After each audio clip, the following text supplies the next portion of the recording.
to talk about.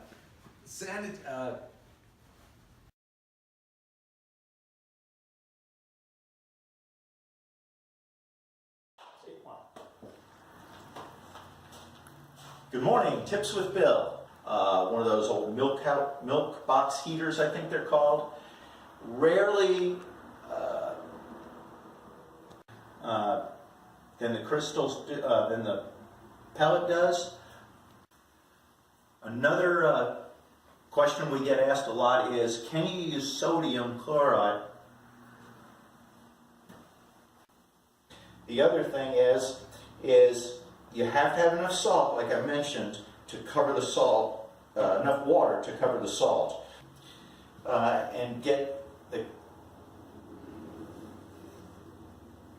all over the place.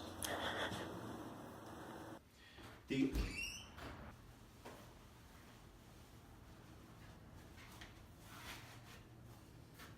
always put my arm around it. I don't know why.